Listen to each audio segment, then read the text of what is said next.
Um, did I just mute myself?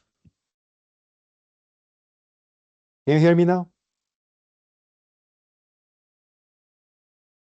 Jeremiah, can you hear me? Yeah, yes, sir. We can hear you. I apologize. Okay. Well, you haven't missed much yet. So basically, I was explaining where you can get meaningful projects, whether it's research that you're working on with a professor or a real world problem that you are encountering in your daily life as an employee, or just find something that excites you from Kagos or from any open data set. Um, so those are sources that you can dig out interesting problems that you want to solve. Okay. Um, what is my objective? Or what should be your objective? Your project need to thoroughly demonstrate that you understand your network. That means that you are you are using all the techniques that you learned and you will be learning throughout the semesters this semester and uh, use that in your analysis, present your own results. Of course, you are encouraged to leverage existing open models or open source models. It's always a good idea to actually use what we call transfer learning. We will learn we will learn how to use transfer learning later. Actually, in CNN, we will use that. But you need to build your own models to improve upon other people's results. So that's the big picture. How do we actually carry out? The first thing you have to do is to find the team member. I encourage you to come to do in pairs, meaning two. A team is ideal. We have 30 people in this room, in the class. So I can handle 15 teams. But if all of you wants to work on your own, then I can't handle. I can't handle 30 different projects.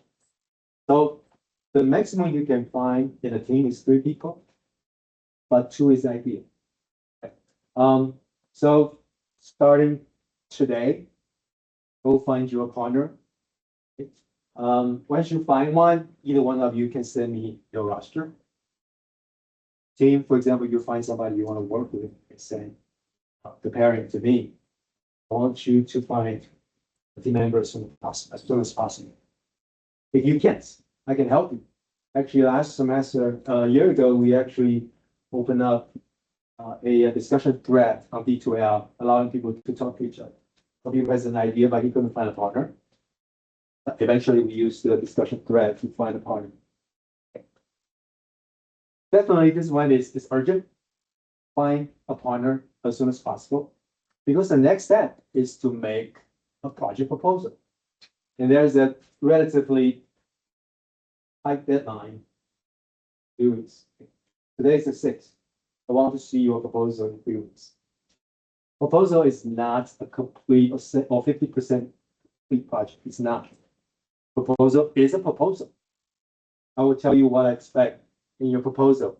So you do have to find your team member, work together, come up with a proposal, do initial study, submit a proposal. And it doesn't have to be a very complicated proposal. I will tell you the next step, but it's only a few pages, 2 or 3 pages. That's all I need. Okay. Nonetheless, I do reserve the right to reject your proposal. That's to say in a blunt way, but actually, I want to talk to you and give you a go ahead to do your work. Because I want to make sure that you propose something that's meaningful, that has certain depth, okay, that actually is worthy of an 8-week project. Okay. So in order not to get rejected on October 27th or October 30th, talk to me as early as possible. bounce your idea to me and get me involved as early as possible. Does that make sense? Talk to me as early as possible. Okay. What do I expect in your proposal? Very simple. Most important thing, couple important things. First is the problem statement. What are you trying to solve? You are not telling me I'm going to use CNN, ResNet to do something. No, that's not the way to describe it. You should say, I'm going to solve a object detection problem that has a scenario that is encountered in autonomous driving, for example, right? You want to solve certain things. That's what I mean, a problem statement. So you need to have a very clear problem statement. The application you want to resolve, you want to work on. Because you're a graduate student, I trust you will do a little bit of research on existing art, existing solution. And another important thing is I want to know why this project resonates with you guys. I need to see some passion, some motivation to work on the project. So don't just pick anything. Pick something you really like, and I want to see it. Then have some initial thoughts about the neural network technology that you are going to apply. Okay. This doesn't have to be very, very comprehensive. Just some preliminary thoughts. I will not hold you against it and tell you at the end that you didn't use that. I hold you against you. No, I'm not. But you have to have some thoughts at the beginning. Identify the data sets. That's probably the other important things I want to know. Do you find data sets? Or do you have a plan to collect data? Some people in the past, they actually collect multiple data sets, combine them together to achieve their goal. So data set is very important. I think you can agree that's actually a very key element of your project. Define your goal. For example, your performance metrics you want to achieve, and add some references. So very simple. I will actually post an assignment in D2L, so you can actually actually there's actually a template you can follow. 3-page long. Don't do too long. Don't write me a good piece. 3 pages. So I can quickly give you feedback. So if you don't talk to me before October 27, I will probably use a few days to give you a quick feedback of the project and give you a green light. Okay. So far, so good. So what do you need to deliver at the end? Pretty much just like everything else you do for undergrad graduate studies. I want to see a final report, and I also want to see your code. And most likely you will not be able to duplicate your code. That's very hard, especially if you run a model like 3 days. I don't know. I want to still see your code. Make sure that you write your code cleanly in an organized way. Okay. When you deliver your code, I do require you to make the code readable and add a lot of comments, explain the logic. Up to this point, I think you probably just use a hashtag in Python to add your comments, which is okay. But in the final report, I require you to use the markdown feature in Jupyter Notebook to have the look and feel like an article, a paper. The markdown section, markdown cells will give you formats, so you can format heading, subheading, or make your comments that much better. So it looks like actually a paper are intertwined with your codes. Okay. Final report. Don't have to worry about that just yet, but I'll let you know exactly what I expect in terms of the sections that you need to put together. Don't worry about this yet. Your first thing first is what? Propose, right? Formatting, get a proposal. Okay, I do require you to do a presentation, preferably in person. But if you just can't do it, we can do Teams. But for you, in-person students, we have no reason not to do in person, okay? So you are required to do in person. For asynchronous or synchronous online students, will encourage them to come as well. I think last year there are probably 70% of the students show up to the in-person presentation. When do we do this? We'll be during the last week of the semester. So it's right after Thanksgiving. When we come back from Thanksgiving break, we will have 2 sessions of presentation. Some of you will be on Monday, some of you will be on Wednesday. Each of you will have 10 minutes.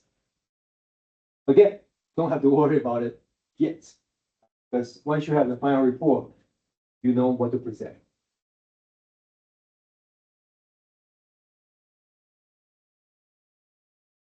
Okay, just some key dates. Proposal is the most important, October 27th. And presentation dates, December 1st and 3rd. That's mentioned after the days after Thanksgiving. In case we couldn't finish all the presentation, we'll push the last session to the real last day of the semester, which is the 8th. Final project is due on that day, December 8th. Okay. So that's my requirement and guideline and some of the key dates. Okay. So we have 2 months, exactly 2 months to work out this. This is really some example data set, project ideas. You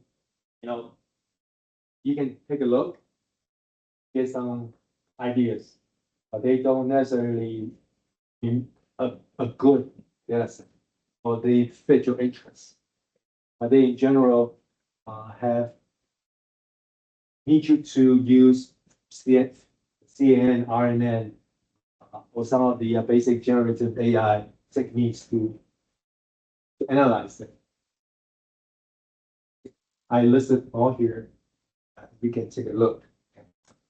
I can show you some projects from last year, from the cohort a year ago. This one is interesting, actually. Actually crack me up. Crab age estimation. This one, if you look at it, it's actually a very rudimentary data set. It's actually a tabulated data set. So I don't know if we actually collect a whole bunch of data on different crabs. They just measure the size of the crab, of the claws and the legs. Anyway, and they actually estimate how old this crab is. It's a fun project. Actually, one group did this. One group did this. I think so. TSA screening is also very interesting. What is TSA? Do you know TSA? It's that one at the airport. Security. TSA, yeah. No, the TSA pre, the infamous TSA pre, right? I still suggest you to apply for TSA pre. It's faster, sometimes. Not in Latin, but in others, every other airport, it works pretty well. So TSA, if you remember 9/11, after 9/11, the US government wants to put more security in the airports. So they established TSA, new agency. Oh, that's the agency. I didn't know this was all. I just knew they did all that stuff. Like apparently you used to just be able to get on airplanes. Well, minimal questioning for some In reason. the good old days, nobody pat you. You don't have to take off your shoes. That's absurd, actually. I know, but for 15 years, we were used to that. Think that's a norm, right? Now you guys are too young, maybe think, oh, we have to do this all the time. No, actually, we didn't. All right, we didn't. Passing through airport should be a breeze. Of course, you have to check on. We have to do some basic screening, but never to the extent that they actually know, check, limited amount of liquid you can bring to the airport, to the air. Very suspicious of anything you bring into. It wasn't that at all.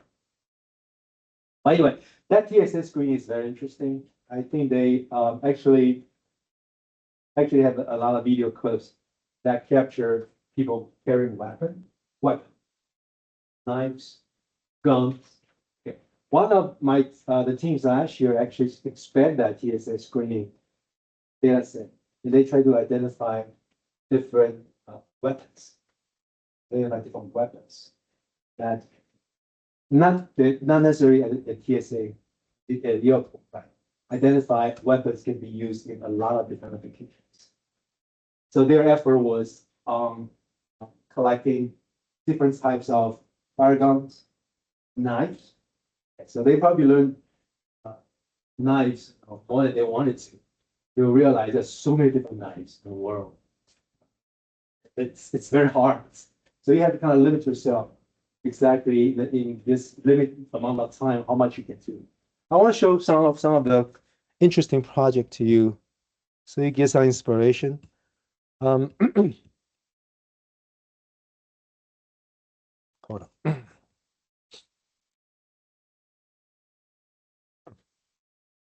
Where am I? Where am I?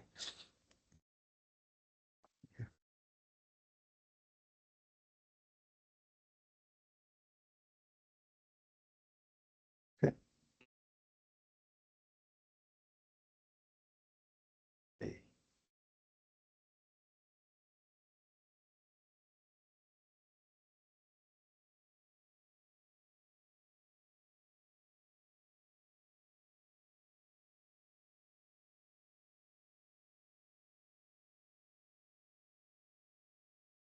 Um, yeah, this one is probably pretty cool.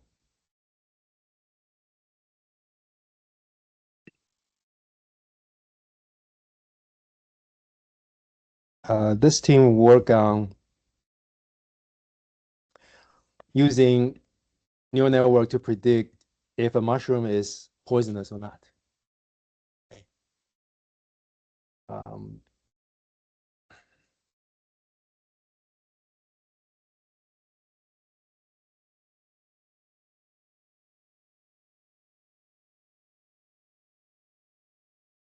the problem statement is pretty clear. If you are an outdoor enthusiast, well, there's actually a big, a lot of people actually are very crazy about doing this. I think there's a name for this, to recognize different species of mushrooms in the wild. They even call that mushroom hunting. Anyway, obviously, you don't want to eat any kind of mushrooms in the wild, right? The better suggestion should be don't eat it at all. Okay? But just imagine if you're running out of food in the wild, you might want to actually pick up some natural ingredients that you can eat. So, and actually there are so many fascinating species of mushrooms that a lot of people, a lot of really outdoor oriented people, they really like to find new types of mushrooms, and they share. So you would imagine there are so many types of different data, either images or measurements available. Okay.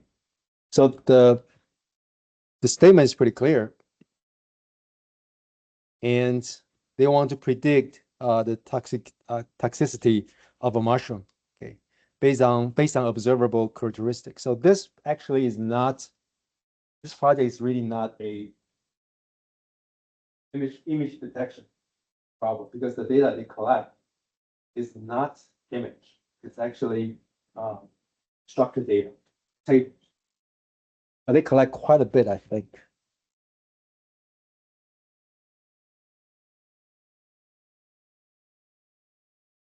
So they actually use some of the classical machine learning algorithm, like k-nearest neighbors. Those are very classical machine learning algorithm to do classifications. Okay.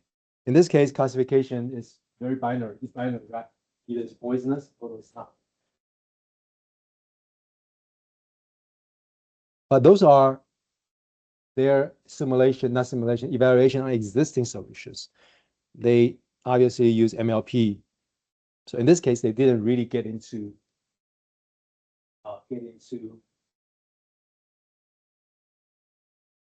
CNN or RNN. They actually use classical MLP to solve this problem, which is actually totally acceptable. Okay.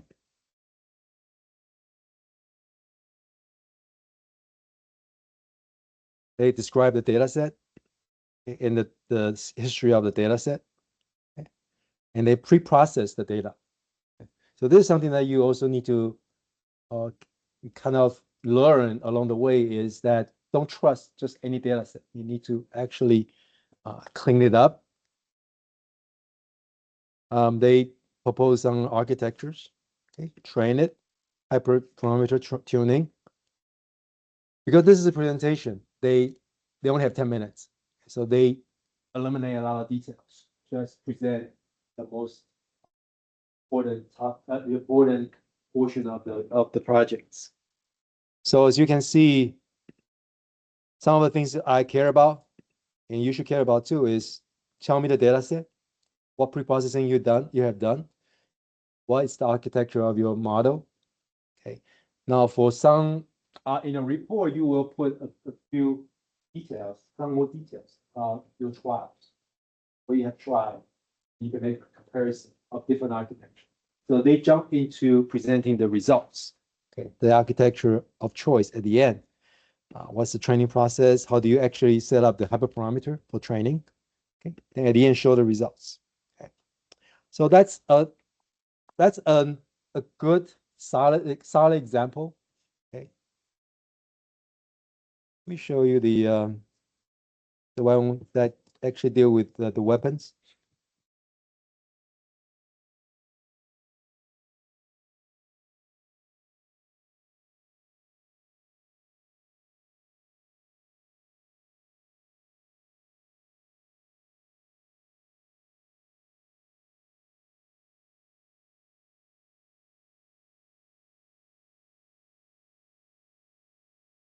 Detection of hazardous situations in live feeds. So this one actually wants to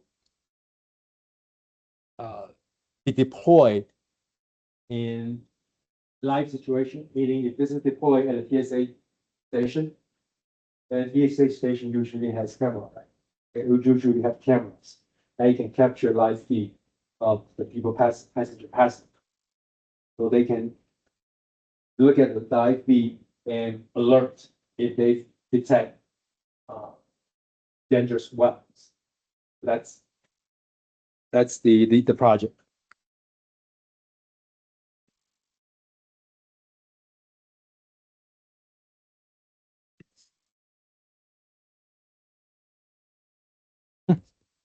Couldn't move.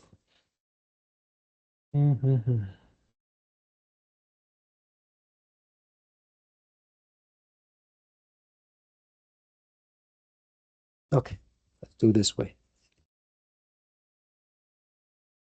Okay, so the problem is obviously they want to detect in an image whether there is a weapon or multiple weapons in that image. Okay. So this is more or less an application of YOLO that can actually put a bounding box around the object to give you a percentage of probability whether that is the object of data that recognize. That's 70% of it. A confidence that it's a knife. That's 42% that people are carrying a shotgun.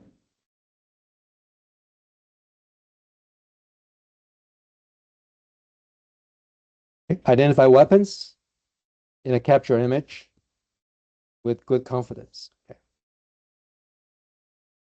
Talk about existing solutions. Frankly speaking, they didn't find a lot of comparables in the market that actually do what they want to do. Okay. They collect data. They actually go to some platforms like RoboFlow. That is a platform that has a lot of existing images that you can actually explore. They actually handpick some quality images from the internet. Right? So if you want a good picture of a 9mm or AR-47, you go capture the image because those are popular images, right? Or scrapping, just collect data from the web pages. They emphasize on using augmentation. We'll talk about augmentation a week. It's a technique that actually allows you to create variations of a single image. They can remember the invariant property. The single image shouldn't be different, whether it's size different or rotation, right? Or lights, right? Illumination. So image augmentation is a technique that actually generates those variations from randomly. So they explain that in their methodology.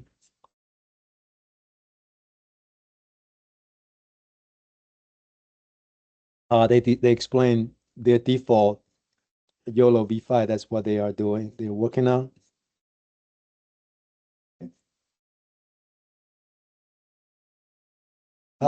So anyway, that's the sort of sequence I would like to see in a very short 10-minute presentation. But the key here is not to read a presentation. The key is that those are the directions you can go into. It doesn't have to be something really elaborate or complicated. I'm not asking you to find a data set of million points, right? But find a reasonable, the one with reasonable size. Let me see if I can find another interesting one.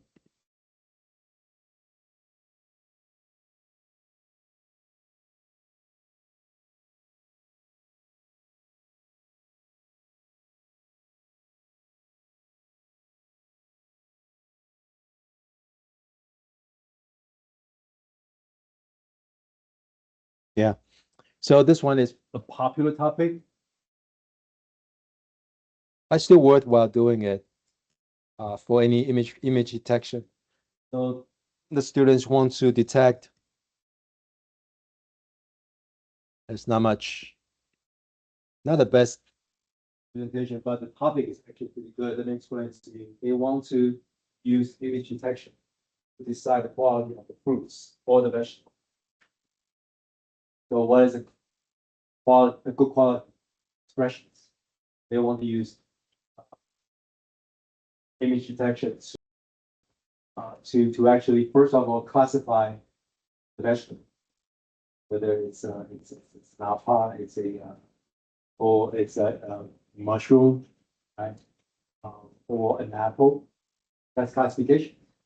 The second step is after that you detect whether this is a ripe one, or this is actually a rotten one, or this is actually a vegetable with good quality. So that's essentially what they want to do. Okay. They actually collect several data sets from several different sources, combine them together. That's something that you probably have to do as well. You're not relying on a single source of data set for your project. Especially if you define something that is that has more variety. You have to combine different data sets. You of course a little bit more work because you need to have a good pipeline to unify all the different sources of data. Okay, I think I have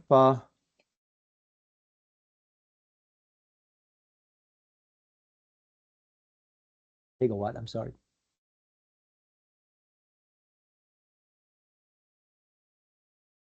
Take a core, a code. Use it at your own discretion. Okay, I don't discourage you to. I wouldn't forbid you from doing it, but that can only be a baseline. Okay, I always want you to have a baseline. So what is a baseline? A first decent model that you can start with, right? So if you want to use an existing code, that's okay. But anyway, we will review your proposal anyway. So I will let you know whether I feel comfortable with other people's code. But in general, you will use other people's code, right? Let's be frank. You cannot just copy other people's code and say, my work. It's good to kind of reverse engineer, get similar results, but you need to build on them. Build on them. So let me go back to the original statement. My expectation. My expectation is you may build upon open source models, okay, or public database, but your project must include your own customization, analysis, and improvement. So yes, if you find a model that you want to build on, fine. That's your baseline. But you should first verify that model first. Right? Don't just take it and start the build. Need to verify that model, at least get similar results. So you know that whatever you build on, you can have some confidence. That good? All right. So what's the first thing? Find your partner, right? And if really seriously, if you need my help, let me know. Send question from the online students about the project. No? Okay. No, doctor, thank you. Right, today let's continue our conversation on CNN. So last time we talked about filters, right? The kernels, convolution. We started to talk about convolution layer. We introduced the concept of different detector. Skip this.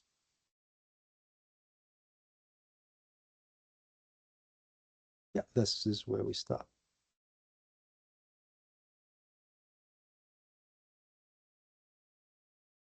Okay. So we use different types of kernels. Kernels are the filters that you apply. You convolve that filters with that filter with your image and trying to capture low-level characteristics. So we use edge detection as an example. So let me quickly summarize. There are all kinds of different edge detectors. Okay. Now I think we look at vertical and horizontal detectors, right? So Sobel filter on the left-hand side and a Sharp filter on the right-hand side, they both are vertical. They both are vertical detectors. And we also know if you turn 90 degrees, that's your typical horizontal, right? Horizontal detector, line detector, or edge detector. Okay, so let me ask you, so how about we want to capture 45 degrees or 30 degrees? There are just so many different possibilities, just in terms of the angle of the edge. Are we going to hand calculate all the coefficients, filter coefficients? No, right? We're not going to do that. It's not something that's scalable because this is just one feature. You should call edge detection. There are so many different features we want to capture. So the beauty of neural network, in this case specifically CNN, is that we don't have to do that. We kind of use reverse engineering to show at the end of the day, CNN will in the lower level, find you various types of edge detectors. But that's not by pre-programming the filters in the coefficients. This is actually by what? Training. It's neural network. So all the coefficients are essentially the weights of the neuron are trained by using gradient descent. Our often gradient descent still applies here. Okay? And for typical 3x3 filters, those nine coefficients are essentially the weights that we want to train. Okay? So if you think about CNN, we are essentially the coefficients for all the kernels in each of the layer, which is not different from MLP.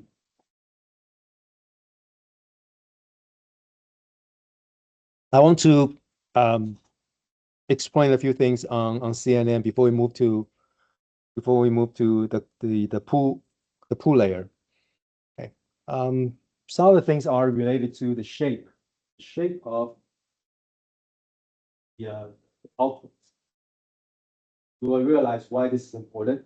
So back to our basic example. We started with the 6x6 image, right? Small image. We apply the 3x3 kernel involved with that image. And we ended up with a 4x4 image. Why is that a 4x4? So actually there's a very simple formula for that.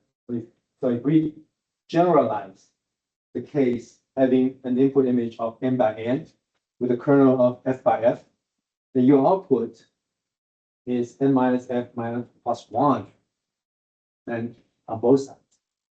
That's how you get 4x4. You are graduate students. You figured out why that's the case. Very simple. Okay.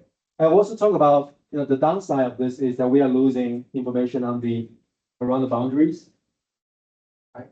Because we actually, in this case, we want the kernel fully immersed in image. Meaning that the kernel will not miss any part of the image. So it's kind of limited. Also, the other downside is the image will shrink faster because it gets smaller pretty quickly. But the output in general is calculated using that formula.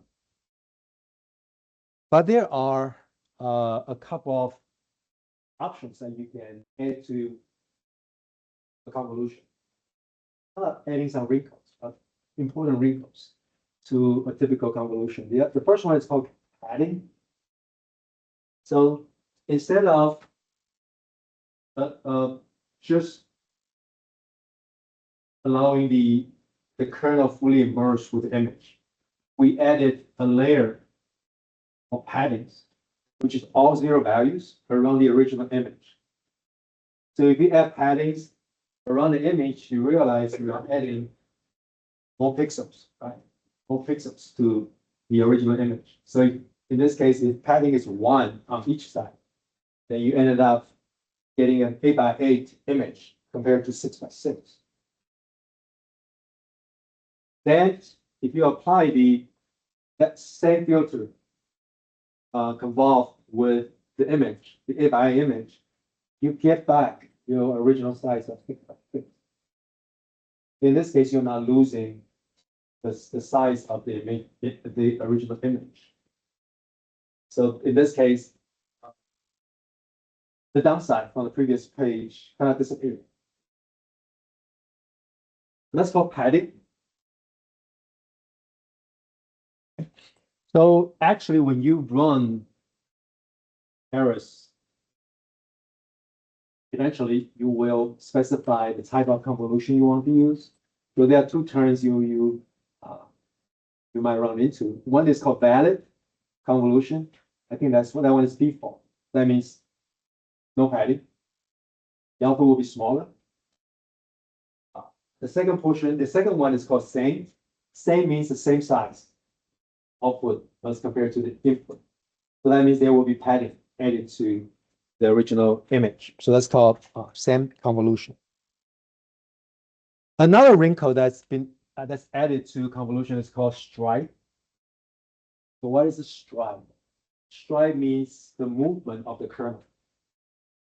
The kernel at this moment, the example that that I'm giving you, move either horizontally or vertically by 1 pixel at a time, right? So that's called stripe equal to 1. Stripe means step, next step. So if in that case, we get a size of the output.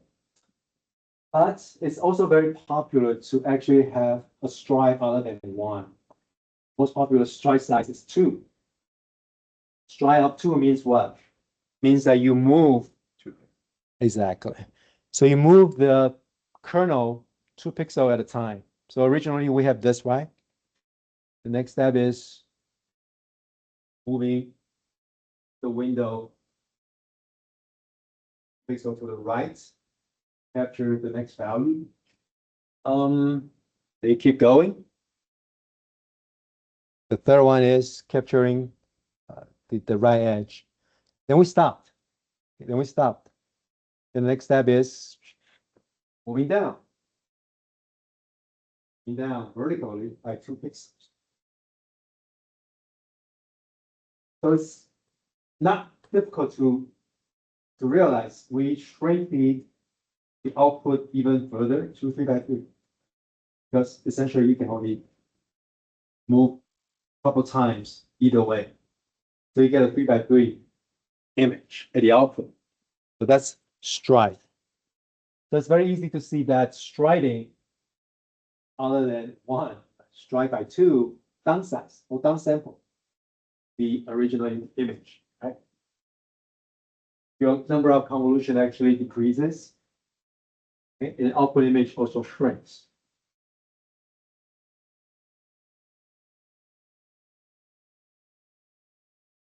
Okay.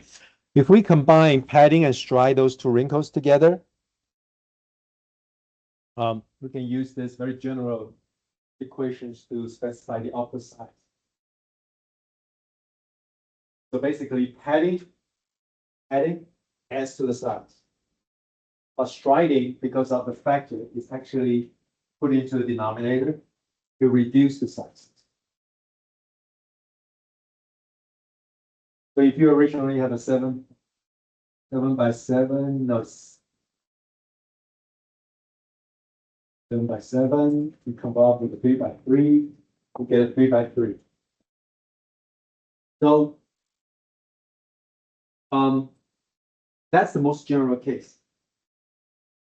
But in reality, in practice, the most popular choices are probably p equal to 0, because we don't add any padding, but s equal to 2. And those allow applications actually use stride equal to 2, especially for a large image. Right now, because we are using a very small image, we think we're losing a lot of pixels, but for a large image, it's really not that much of a big deal. okay. Now let's get back to what really matters. We've been using example of grayscale. One image of 6 by 6. But remember, our images have R, G, and B, 3 channels, right? So this page starts to talk about the real case. We actually, when we deal with an input image, we are actually dealing with a three-dimension tensor. Using 6 by 6 as an example, we actually have a 6 by 6 by 3, meaning we have R, G, and B. We have 3 channels. Then when you do the convolution, you need to have 3 kernels as well, 1 each for R, G, and B. So what's okay? Makes sense, right? But output, output. Okay, we can calculate whether it's 4x4 because this is the example that we can use. So it's 4x4, no doubt. But how come it's not 4x4x3? That's not a mistake. Okay? It's 4x4. It's not 4x4x3.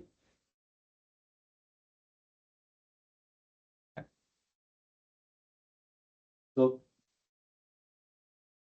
I just first very important point. The output of a convolution by one kernel is actually a single 4x4 4x4 map. It's not 4x4x3. That's see exactly what happened. So this is what happened. We actually break it down. Original 6x6x3 images.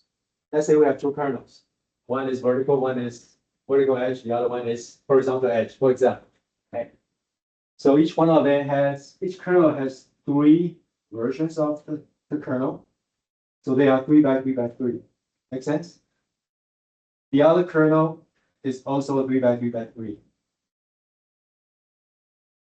And when you combine those two, you have two 4x4. Right? All right, so it's not 4x4x3. It's actually 4x4x2. So here we actually have a change of dimension after the convolution. After the convolution, your original input from 6x6x3 becomes 4x4x2. And that 3 is RGB, 3 channels. And that 2 at the end over here refers to the 2 channels, 2 kernels, 2 sets of kernels. Okay.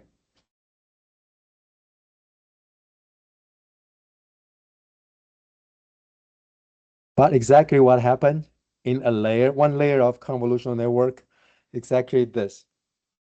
Remember our good friend activation function? I haven't introduced activation function, but right now, this is the place. And hello, just describing some details, exactly what happened. So you apply a ReLU. What's ReLU? If greater than It's an activity. So what does it look like? it's When x is less than 0. exactly, it's 0 or else, right? Yeah. Y equal to x if x is greater or equal to 0. And 0 or else. So it's ReLU. I just use ReLU as an example.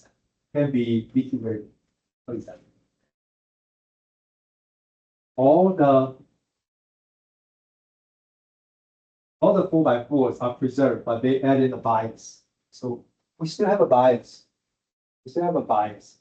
The weights are the kernel coefficients.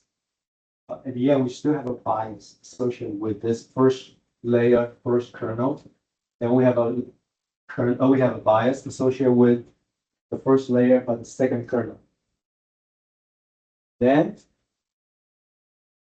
we produce quote unquote the activation map. That's the result after activation. And you ended up with that 4x4x2 Vector, tensor. If we put some of the familiar representation, math representation into this scenario. In NLP, we use A0 or X to represent input, right? We use W1 to represent the kernels of the first layer. So now W1 is W1 refers to all the collective weights in the convolutional layer.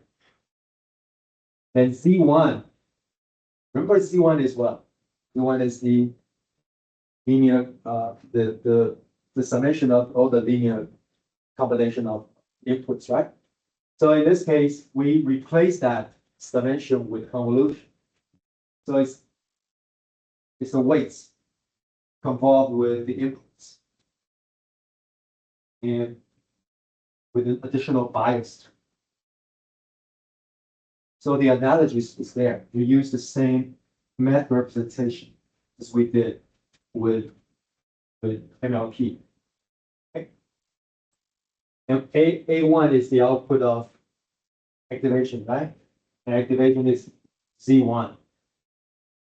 So we're trying to unify the notations between CNN and MLP. So that's basically the same math.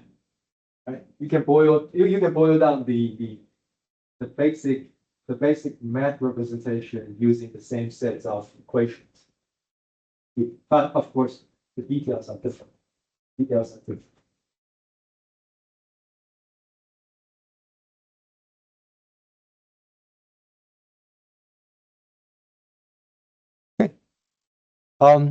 So Let's use a kind of different way to look at this. Your filter 3x3x3, that's one layer, right? I mean, yeah, one layer, but it's just one kernel, 3x3x3. So that's your neuron. This is the kernel, your neuron.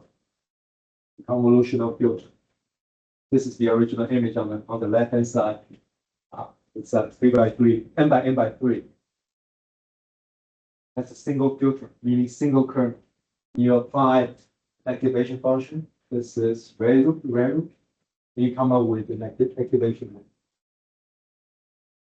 This whole thing, construct one layer of convolution filter, convolutional layer. okay. I want to introduce a little bit more concepts of how we represent convolutional layer. It's easy for you to read literature.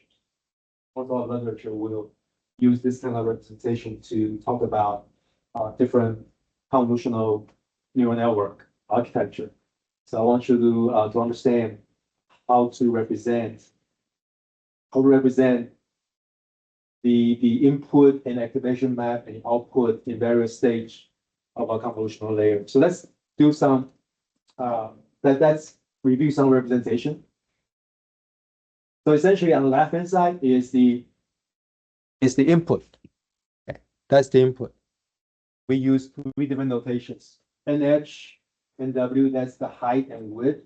So that's the size of your original image. So that's, for example, it's 3x3, 6x6. And NH equal to 6, and NW equal to 6. And NC, by definition, is the number of channels. Now for us, image, when we use image, it's always RGB, so that's 3. And after convolution, remember we have a 4x4x2. Okay, so the sizes becomes a different tensor, 4x4x2. Here's the basic definition. So the number of channel in the input is 3 because it's RGB. But after convolution, the number of channel becomes 2 because you have 2 kernels in that first layer. Okay.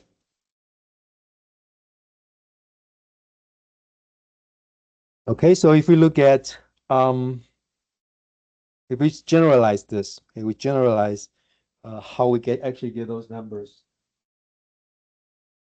The left-hand side are the parameters. Filter size, remember it's 3x3x2, 3x3x3, right? Because we have 3x3 kernel and we have RGFB. So that's 3x3 and 3x3x3. But we don't assume any padding. We just assume stripe equal to 1. So the shape of each filter is 3x3x3. We already know that. The output is calculated by this general equation. So this is actually just an illustration of how things are calculated from the previous page in this particular example.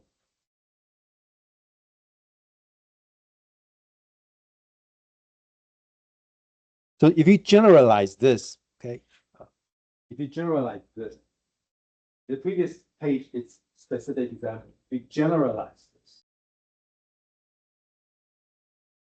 When you have a lot of layer in convolution, take layer L minus one to layer L. And the size difference or how you calculate the size are based on this very general description. Those are just replace numbers with notations. So don't get confused. It's really simple. Just change this to superscript, but the rest is pretty much the same.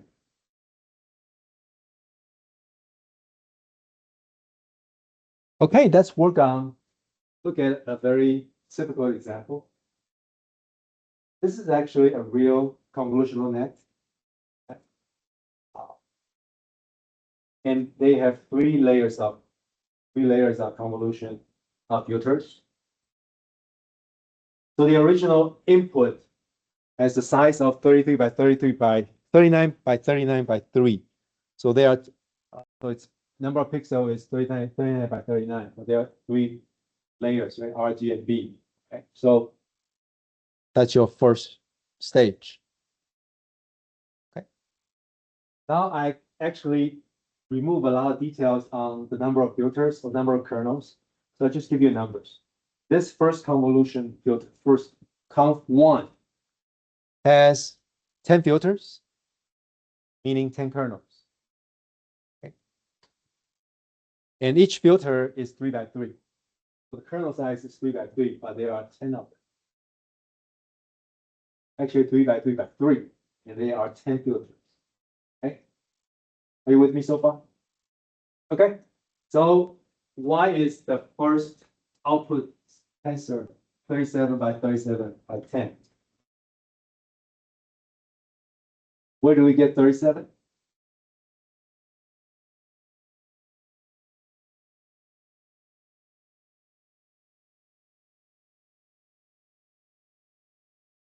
Right.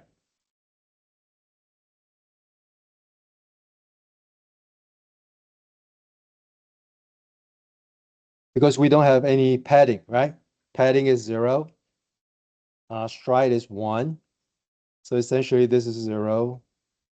And you pretty much have 39 divided 39 minus 3 divided by 1, right? Plus 1. Was 36 plus 1. 37. That's easy. That's the simplest case. So you get 37 by 37. Why 10? Why the number of channels 10?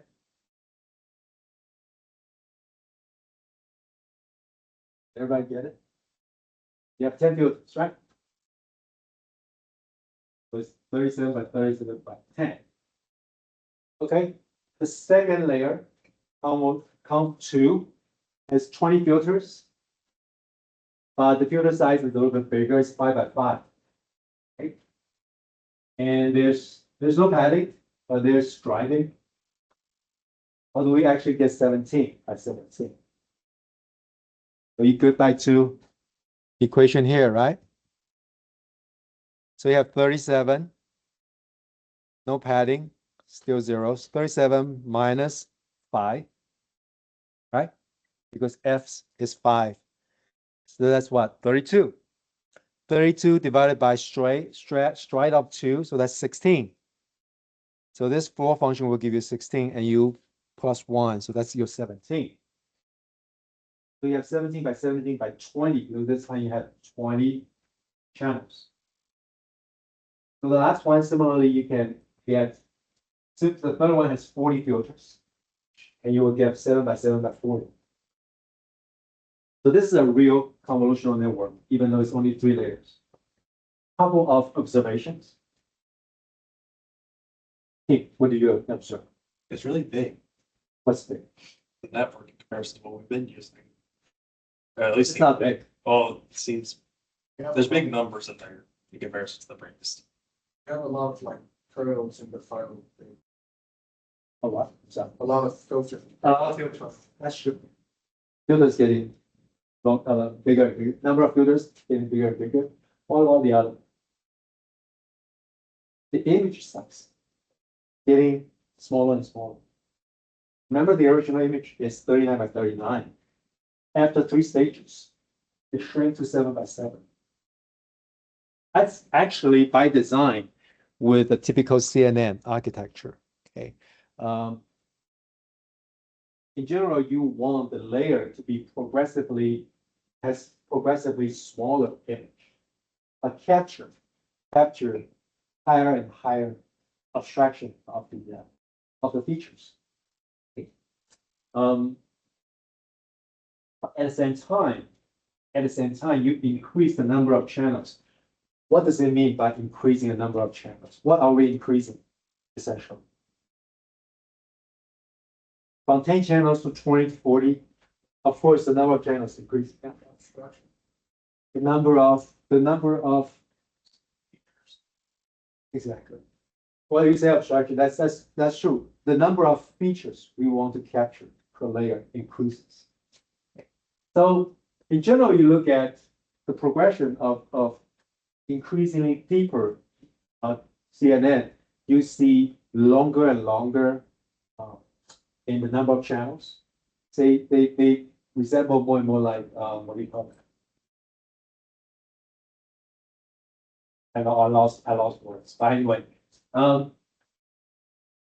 that's exactly what we're looking for, actually.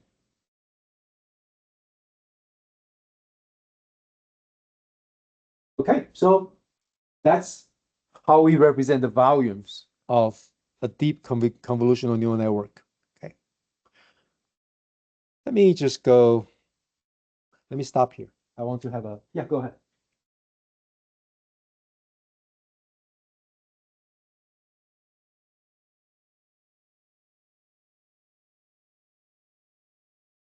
Maintain.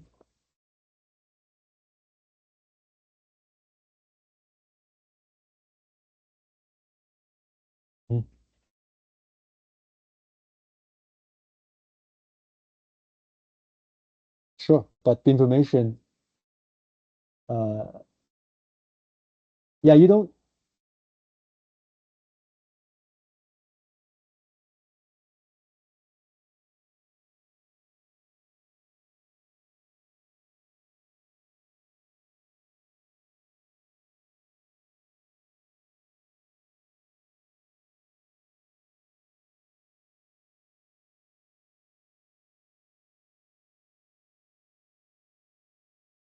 Of course, you are not going to add tremendous amount of padding just because you want to keep image size, right?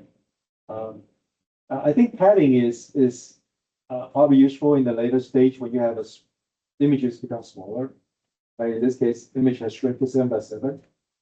You may want to add some padding to preserve some of the information. But early on, when you have such a big image, I wouldn't care too much about adding padding just yet.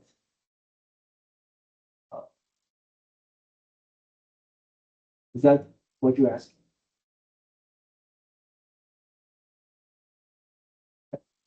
Well, I think the key point is that when you progress further, we are dealing with high level abstraction, high level features, right? It's getting more and more difficult to describe a high level feature. How do you describe an eye versus just describe a line? It's a lot different, right?